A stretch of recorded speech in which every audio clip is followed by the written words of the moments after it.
Welcome to Raising OKC Kids, Conversations with MetroFamily in Oklahoma City.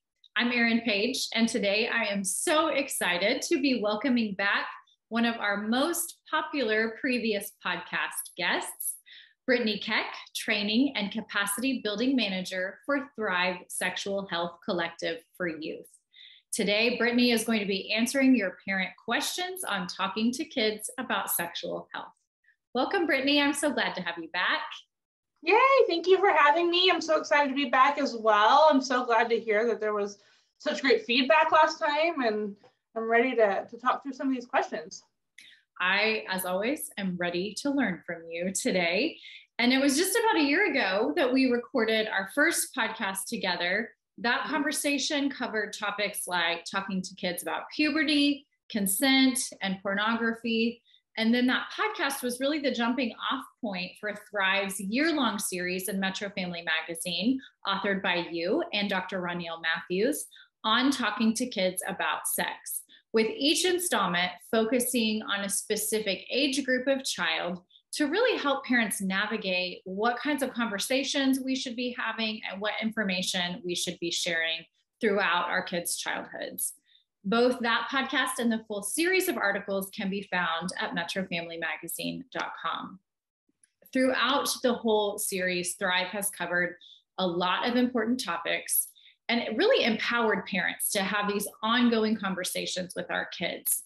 So we asked our parent community to share with us what questions they still have, what additional information they would like to hear after reading the series, and we are covering those questions today.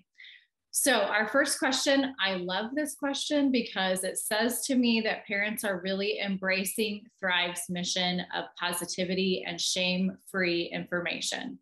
Our first question is, how can parents celebrate a child beginning their puberty journey by surrounding the experience with positivity while also being honest and informative about what they can expect? Oh, that is such a good question. Well, at first, I love that they said celebrate. Like, how can we celebrate our young people as they're growing up and going through puberty? And I think the best way that we can do that is just by having these honest conversations. So they know what to expect, because we've been talking about this since they were toddlers, right? We've been talking about when they said, "Oh, when can I wear deodorant?" Well, when you start to go through puberty, and that's when your body starts to change in like 10 years, right? So we start to talk about these conversations really early, and that's a really great way to like just keep it a part of the natural flow of our conversation. And then when it happens, making it a lot of young people are really nervous. They don't know what to expect. They don't know what's happening. They don't know what's going on. And being able to say, "Hey, I've made it. I'm here. I'm here at puberty. I'm ready. Now I get to do these things that make me somewhat more of a grown-up. Like, I'm starting to grow in this way." And I have seen, I've seen and heard of like the period parties and the other celebrations that families may embrace and do. And I think those are great.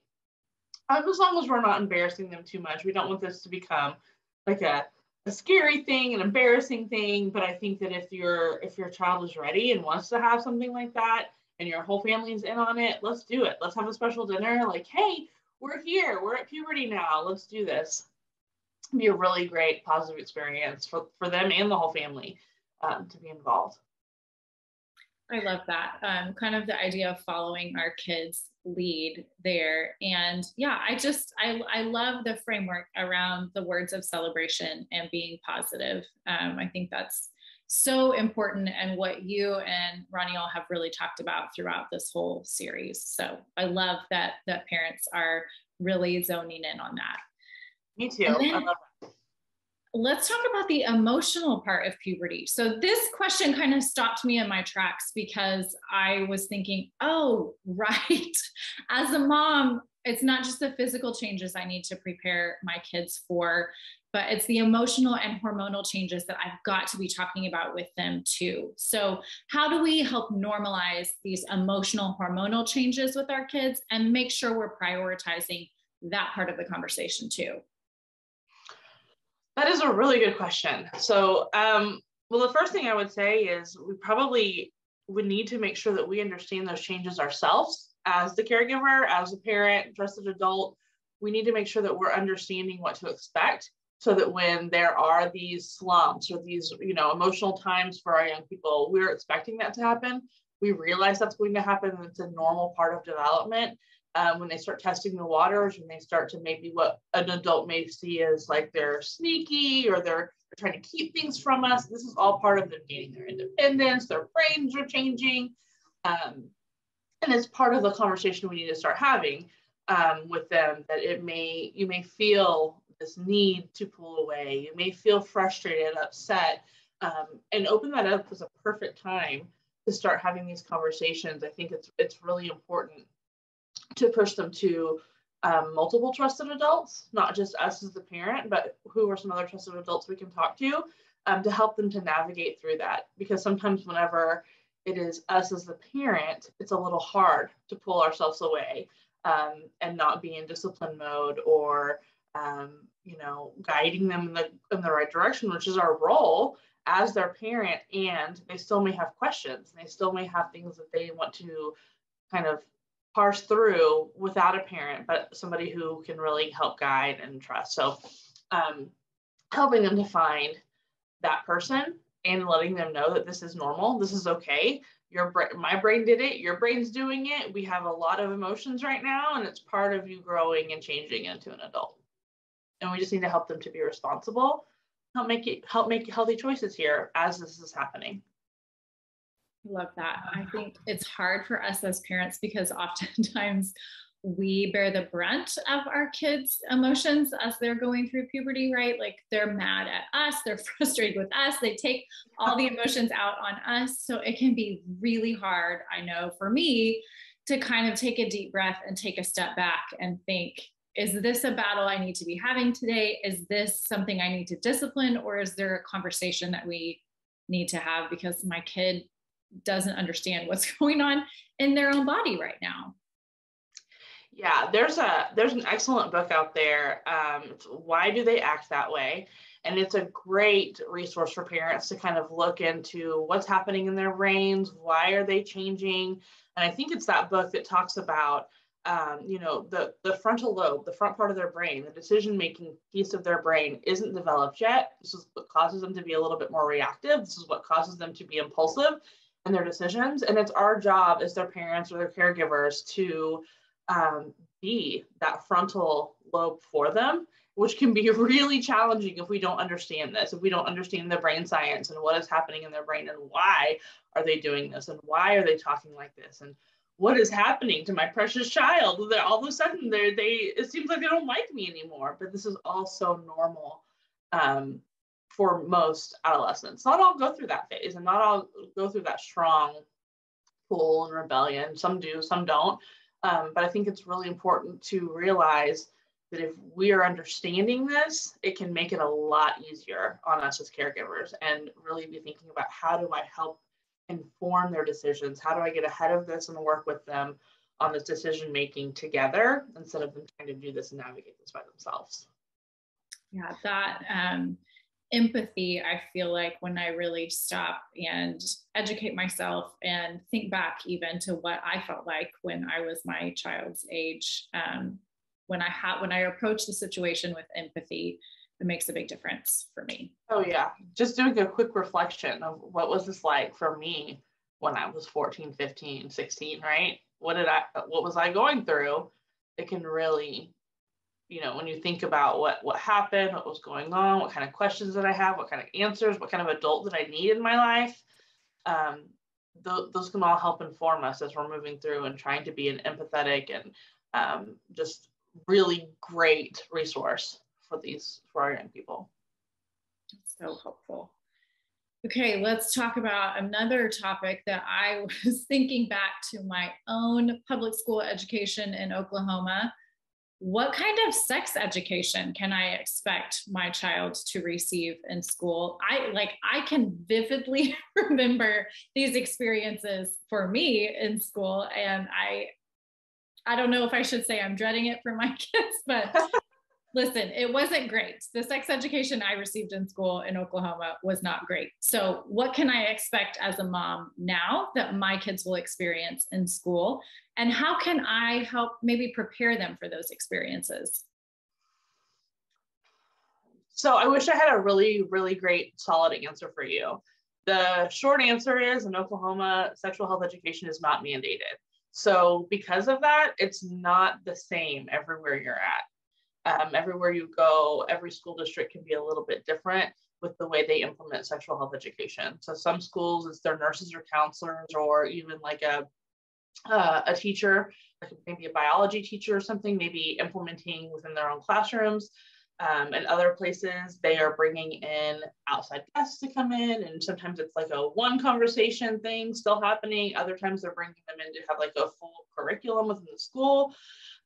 So it depends. It really depends on where you live and what district you're in, and there's so much that plays into it. So the best thing I can tell parents to do is ask questions, get involved, starting at about 6th grade. What's going on? Are we having these conversations in school? Are we not?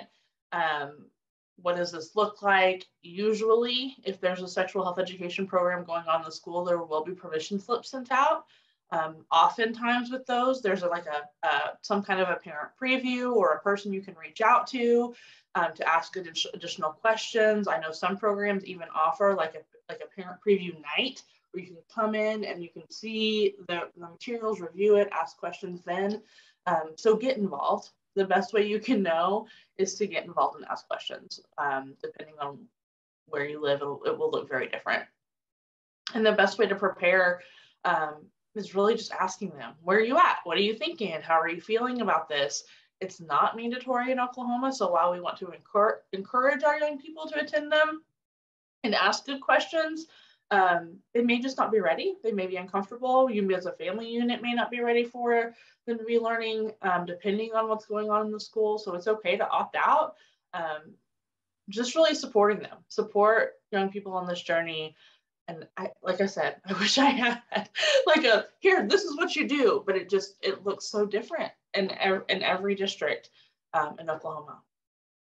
But that is a really good reminder for parents that we can ask those questions, that absolutely we can get ahead of it and we can find out, what grade, what kind of information will be provided.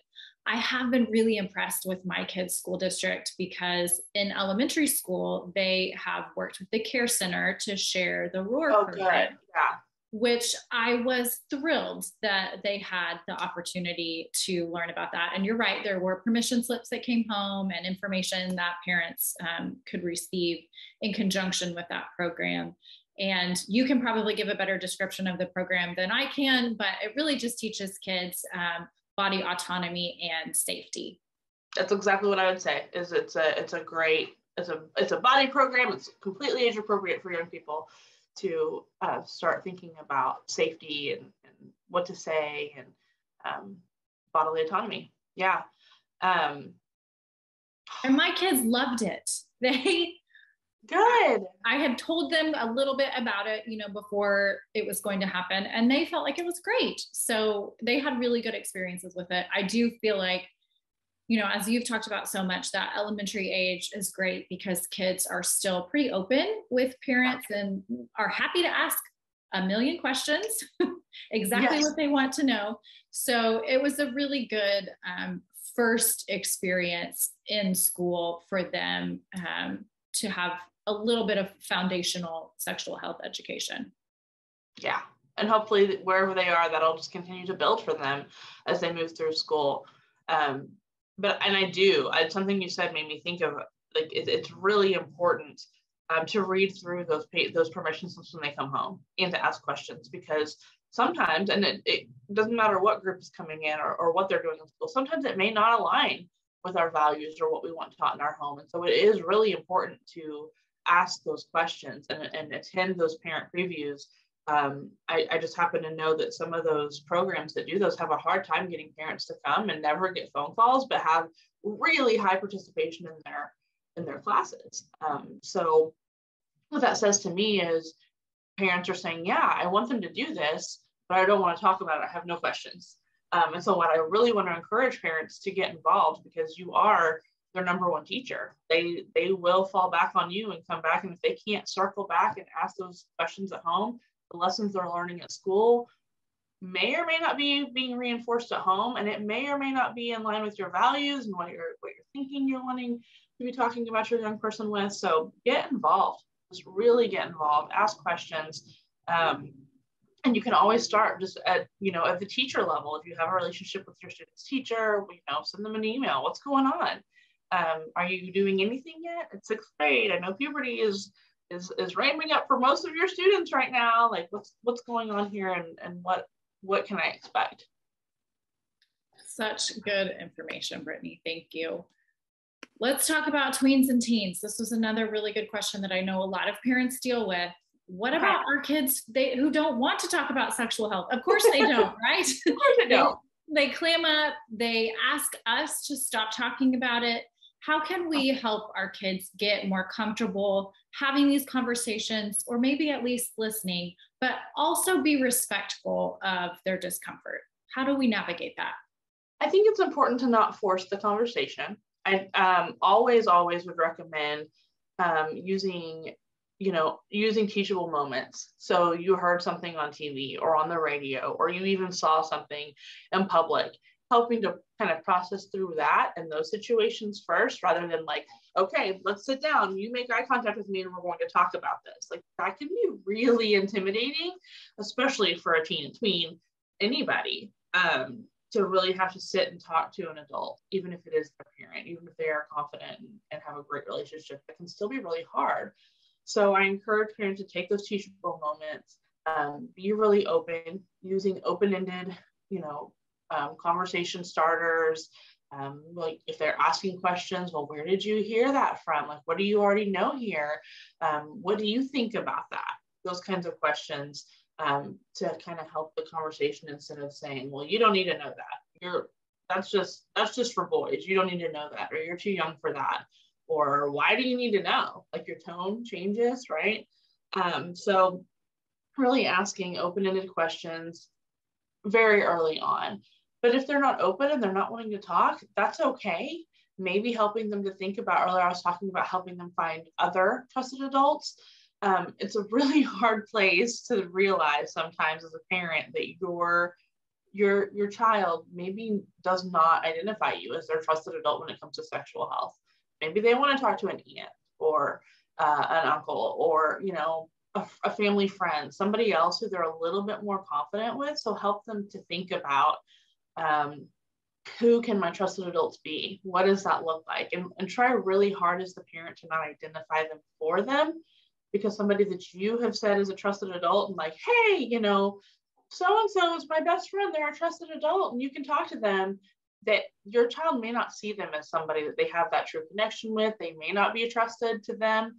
So help them to think about a network. I know that's a concept that usually adults are looking at networking, but really help them to think about a network of, about 5 people that they can talk to at any given time. Who would they talk to about different things? And then be okay that it may not be you. They're having these conversations, regardless of what's going on at home and who they're talking to at home. They're hearing things at school, they're hearing things in social media, other types of media. So they may not be having that conversation directly with you, and we have to learn to be okay with that. It's okay. Where are you getting your information? If you have questions, you might get them a book and just give it to them. You might say, hey, this is a really good website I saw, things like that. If you can drop those little nuggets in there and to help point them in the right direction, I think you're doing great. And they just may not be ready to talk to you. It is really hard. And I have both kinds of kids in my household who want to talk and ask all the questions and who don't. So I know that can be difficult to navigate, but I love the idea of kind of helping them think through, encouraging them to think through those other trusted adults.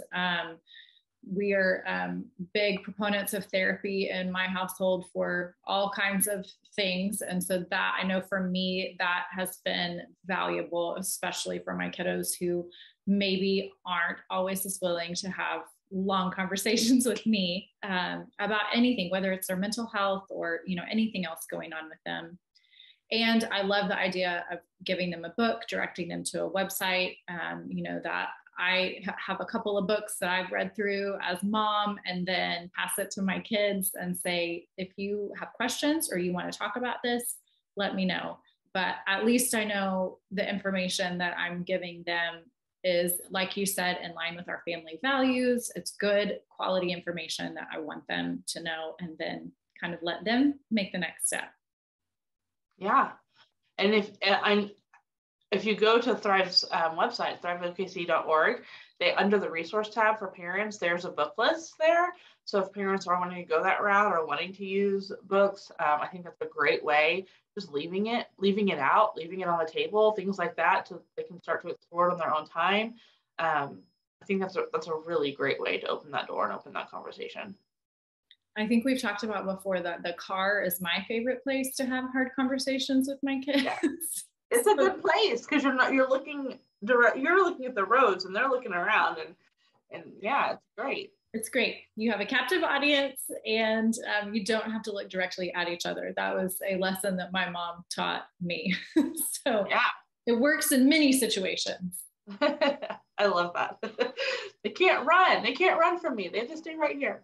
That's right. And like another thing that I feel like you point out that has been really helpful to me is it's okay to keep these conversations short. We don't have to have an hour-long conversation. We can have a 5-minute conversation about something that was on the news, or something that they heard at school, or something that we heard that's happening at their school. So it doesn't have to be long and drawn out. No, and that's also why I really want to encourage parents, instead of having the talk, having a lot of conversations over time, because a lot of parents will come in and say, hey, well, we've had the talk. We had that talk in 6th grade. Okay, but now they're in 11th grade and things have changed. Their relationships with friends, maybe partners, all of that has changed. What they've learned between now and then, what they've heard, seen, talked about, all of that has changed, and we need to revisit this again. What does this topic look like now? And I wouldn't even recommend waiting, from 6th grade to the 11th grade, right? I'm talking about a continuous conversation. Anytime you see something or you hear something, go ahead and address it then, open those doors, be askable, just have a very positive attitude about the issues that are coming up for them, because although we may kind of shy away from it, it's real for them, and it's real life, and they're hearing these things and they have questions. And the more positive we can be about it and make it just a part of their normal life, the more comfortable they will be addressing things as they come up with us. So I just encourage that conversation all the time, as often as possible. Such great advice. Okay, we've talked about having conversations with kids about pornography several times over the course of this series, but it's such an important and often difficult topic that I want to talk about it again today. So specifically, how can parents explain to kids what pornography is and what it isn't? And how can we both prepare our kids for seeing sexually explicit material out in the world, because we know they're likely to come in contact with it. So we want to prepare them, but we also want to protect them from it to some degree as well. Sure.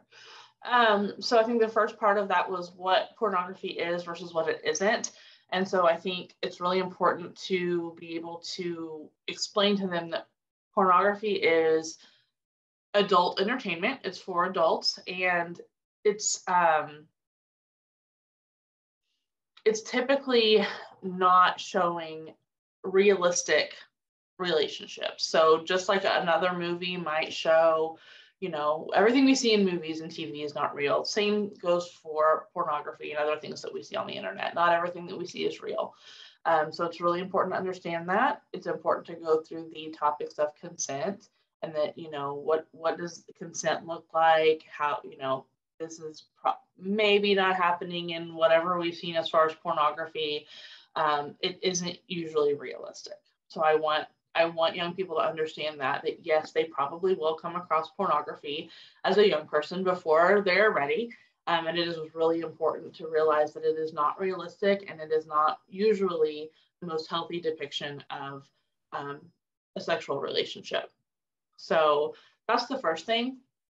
The second thing that I would always encourage parents to do, and I say this oftentimes, is that I cannot overstate how much monitoring we should be doing on phones and other tablets, devices, things, anywhere that your young person can go.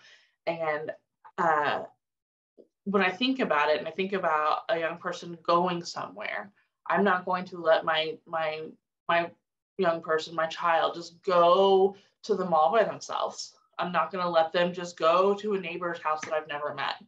And so you have to start thinking about these how technology works as a physical place. Although they may be safe in their room, they're actually going somewhere mentally. They're going to a different place. They're going to a different location. And we need to be able to kind of monitor that and realize, where are they going? What are they doing? I know it's really easy to hand over a phone and be like, no, go get out of my hair while I finish dishes, or whatever it may be. But really being intentional about those safeties on our devices, even on our own, so that when young people are using them, they can't access content like that. And inevitably, they still will. They will still come across that. It's important to know that there's a lot of pornography out there that is targeted at young people. It's on purpose sometimes, a lot of times. And so it's important for us to know that and realize that no matter what kind of safeties we're putting in place and what kind of rules we're setting in place, we're still going to have this conversation. If your young person is using a phone, a tablet, able to access social media, we need to be having conversations. We need to be able to say, hey, this may happen. If you see something, bring it to a trusted adult, bring it back, let me know. You won't be in trouble. We'll navigate it. We'll talk about it. We'll shut it down, and I'll get you back to the site you can be on, right? Having conversations like that and realizing that just because they clicked a link doesn't mean that they were intentionally looking for pornography, right?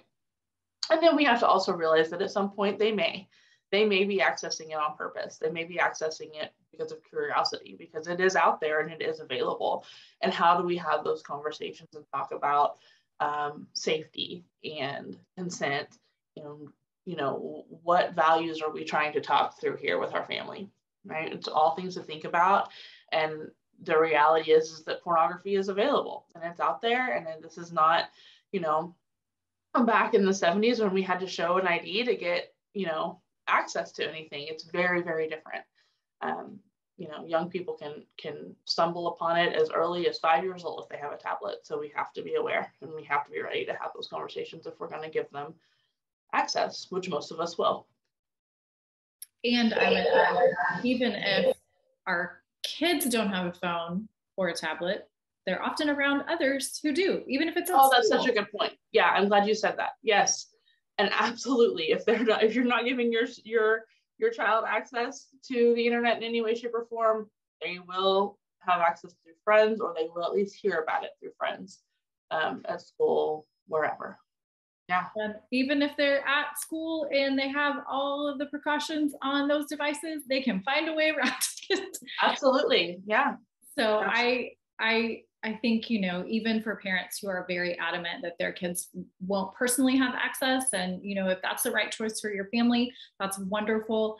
But that doesn't mean that you shouldn't have these conversations as well, because they can still, even unintentionally, even through someone else, access sexually explicit material. It's there, and other kids know how to access it or accidentally access it. So it's just I think a different reality for parents today than, when we were kids, when we were being parented. Yeah, absolutely. Well, thank you so much for talking through that. Again, I think that's always important for parents to hear about, and to know that we've got to start talking about it. So next, let's talk about gender inclusivity. How can I, as a parent, help my child if they don't identify with their biological gender? And what are some indicators that it's not just a phase? So the first thing I would say is listen to your young people, validate them, right? Earlier I was saying, like, well, you don't need to know that, or what are you talking about? Really be open, asking clarifying questions. What's going on? What are you feeling? what caused you to ask that question today? Or why are you, really listen, really open that conversation and help them to navigate how they may be feeling about this topic. And then thinking about it being a phase, I understand, like we a lot of times we hear like, hey, maybe it's just a phase and they're going to grow out of this thing. To me, it doesn't matter if it is or isn't a phase. What matters is that we're supporting our young person, no matter where they're at, no matter what walk they may be on. If we support them and it is just a phase, hey, we supported them. That's what they will remember, is that no matter where they were, we were there for them. And then if it's not a phase, of course, again, we supported them and we helped them and we got them through any difficult areas or anything they needed to navigate. We were there for them. So I think that's the most important piece. And then, of course, if this is something that, that it is really affecting their life, I think it would be important to have a network for yourself of trusted adults for you. Like you were saying earlier, maybe professionals with therapy, talking through and, making sure that our therapist has the same values as we do, to help them navigate through this world and grow up as a healthy, thriving adult.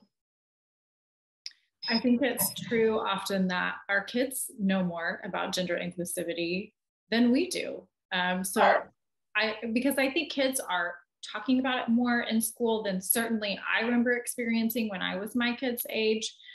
So I love that you said asking them questions and really listening to them, because I think in many ways, but on this topic in particular, I think as parents, we have a lot to learn from our kids.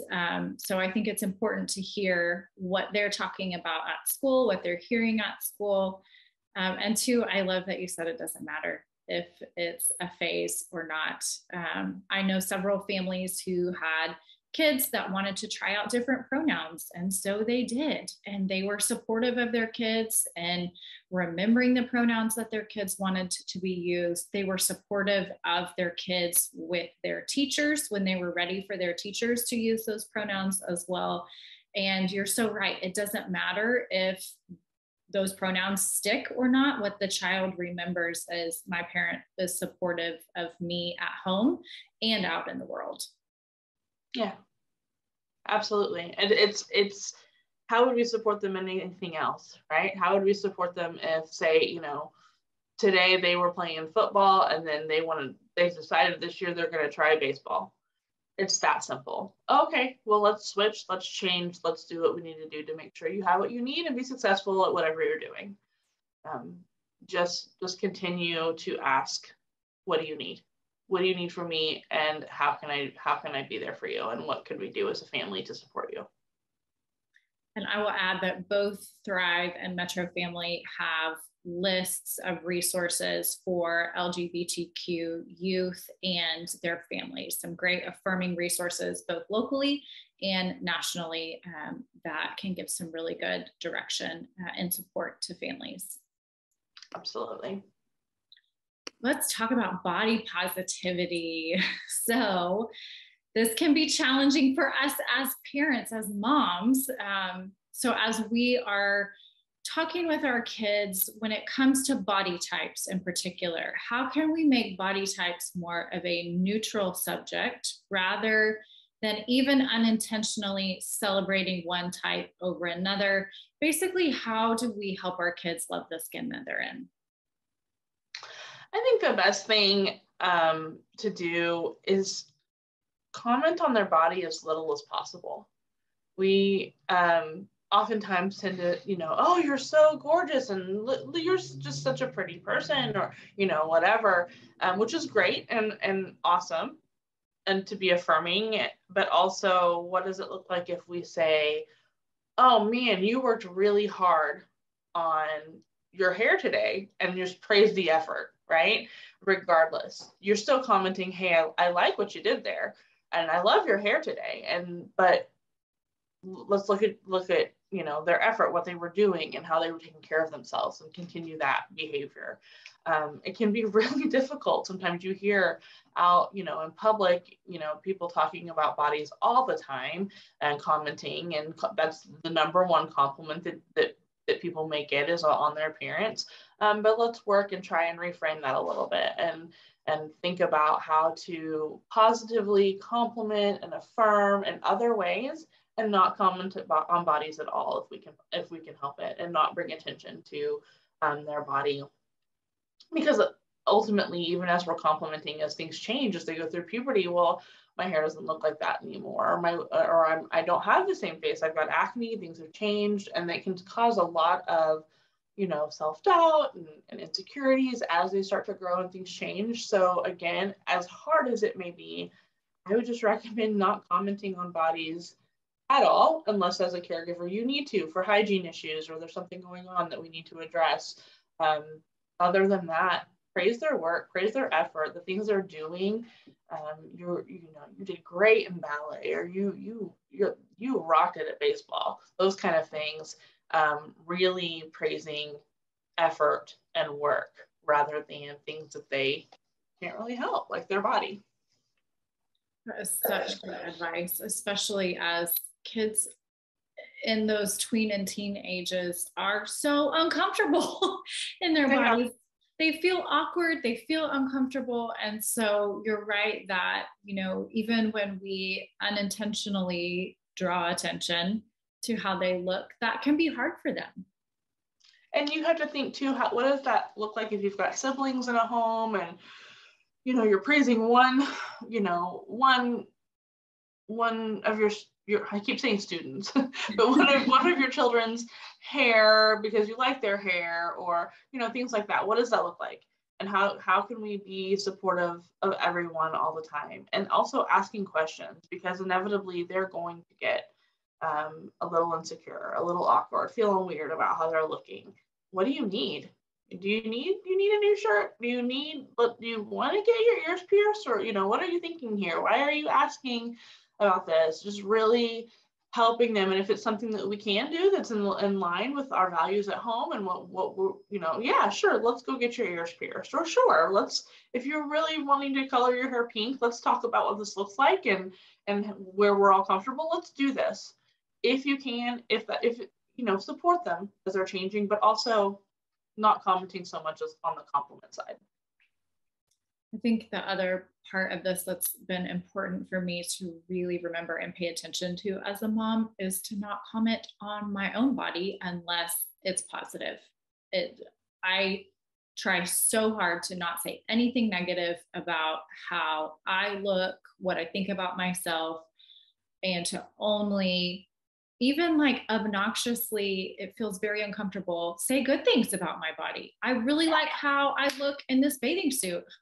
What mom ever says that, right? But right. Or just to carry myself in a way that shows my kids that I'm comfortable in my skin. And I hope that creates a scenario for them where kind of that's what they're taking from our household out into the world, because I know that's not the message they're getting everywhere else. Right. I really love that. Being really intentional about your own skin as well, because you're a model. You're the model for them. They are looking at you for everything. And yeah, absolutely. If you can say something awesome about you or someone else, things like that. I know it's really easy sometimes for people to make comments about TV shows and how people are looking or acting. Same thing. Don't comment on the bodies. And if that kind of conversation is happening around you or on TV, talk about it right then. Why we don't talk about bodies and that person's awesome. Yes, I love that. That's so, so important.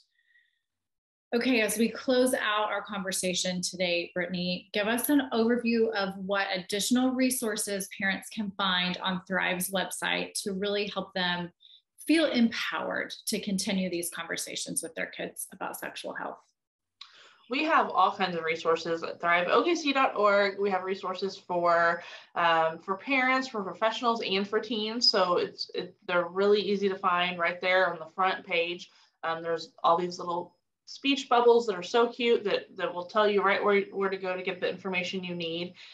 We have a clinic locator that I think is really awesome for young people if they're looking for teen-friendly services, or parents are trying to find somebody who can be really helpful and affirming on this journey through puberty and all kinds of issues, that clinic locator can be really helpful. And then there's a sexual health 101 that I really wanted to bring everyone's attention to, because that's probably the information that most people need, where it's kind of broken down by topics and what we're looking for. It's really easy to navigate. And then there's also a tab for people to get involved in our work. So if you're interested in becoming involved, have questions on how to volunteer, how to help, what can we do, how can we stay in the know, go to that tab, fill out the information, and we will be in touch with you on all of the things and what we're doing. It's such a helpful website. I cannot recommend it enough. I hope all of our listeners will go check it out. Thank you so much for joining me today, Brittany, for answering all of these parent questions, and throughout this whole journey, really empowering all of us to prioritize ongoing conversations with our kids. Absolutely. And thank you. Thank you for working with us and having us here. It's been so awesome to get to share some of this information out and work with MetroFamily. We've loved every bit of it. It's been so great. And we've gotten such great feedback from families that this is exactly the information they have been looking for. So for our listeners, if that's you, if you're looking for more information, you can find Thrive's column on talking to kids about sex at MetroFamilyMagazine.com. Thanks everyone for listening. Join us next time on Raising OKC Kids.